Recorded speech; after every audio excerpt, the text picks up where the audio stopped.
All right, I'm going to tell you guys about one relatively short story that I have expert opinions on because I was involved in it in the let's just say the Department of Corrections. I don't know. When I got out of jail, finally got sentenced, finally finished it and got out, they put me on parole. Now I didn't get charged with any drug crimes, any alcohol crimes, anything, but decision was made that I had to go for a drug and alcohol screen to where the woman who she didn't work for the county, she was independent, the county contracted her, she decided that I needed to go to rehab for medical marijuana. So I go to rehab for medical marijuana, whatever. I go do my shit. I think I was there like 6 weeks, and people were like, "You don't belong here," and they rolled me out. Then what was this? Maybe 8 months later, 9 months later, my dad dies, and he wasn't sick for very long. He was only sick for about a week. So like, that kind of fucked me a little. And I went to my doctor, and he wasn't there, and I got the assistant. And I asked her if I could have. Hold on 1 second. Good morning. Oh, thank you. You're welcome. I asked her if I could have like a weekend supply of like lorazepam or Xanax or something. And she said, "Aren't you on medical marijuana?" And I said, "Yeah." And she goes, "Well, do that." And I said, "I don't think this is, a medical marijuana type of situation." And I was like, "Well," she goes, "Take 2. So that didn't work.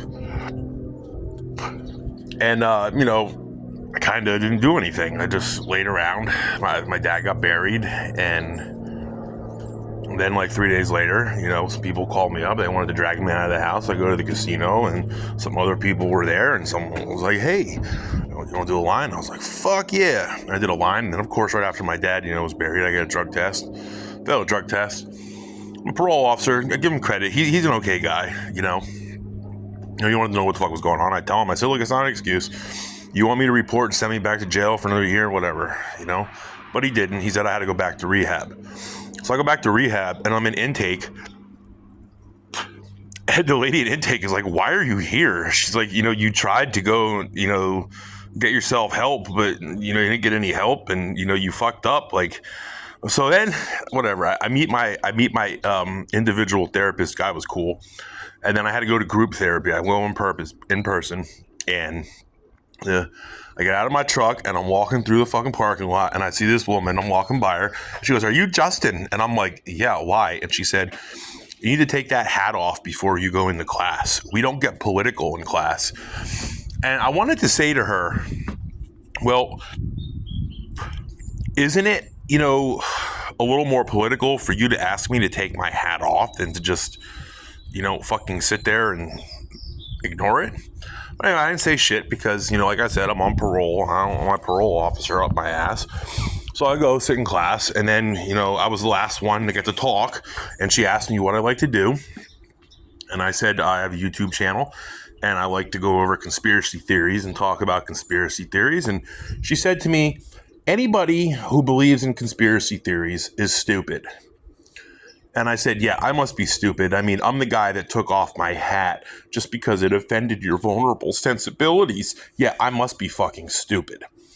So then there was one guy who he looked at me and he started laughing out loud, like literally laughing out loud at what I said. And she stared him down like nobody's fucking business.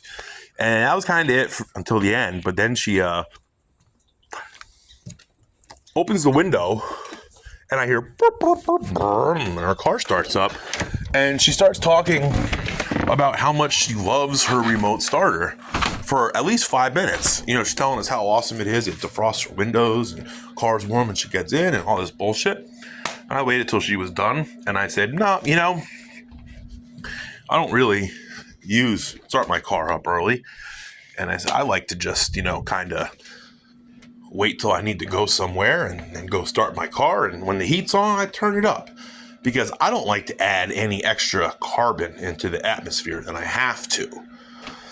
And with that, I struck gold because I figured that she was one of those climate lunatics. And then she stood up and said, "This class is over." So I left and I was like, all right, there we go. So the next day I woke up, I went for a long hike to clear my thoughts. And after my long hike, 8:30 in the morning, 9:30 in the morning, they open at 9:30. I called them at 9:30 in the morning. I asked to talk to a manager or someone in HR, and they put me through to voicemail, and I left a message, and I said, hey, I just wanted to know if I could get a copy of your handbook because I would like to see whether it's a Mars rehab rule that I can't wear this hat into my group therapy, or if this is a counselor rule. Nobody called me back in an hour and a half, so bam, 11 o'clock, I called back. And I said, yeah, I called an hour and a half ago to speak to HR or a manager, and I didn't get anybody. And once again, they put me through to voicemail. And my next voicemail was, hi, this is Justin. I just called about an hour and a half ago, and I would like to know who the fuck I'm going to sue. And I said, you tell me if this is your rule or if this is their rule. So then the next day, not the next day, 3 days later, I had to go see my individual guy. And he goes, hey, what's going on?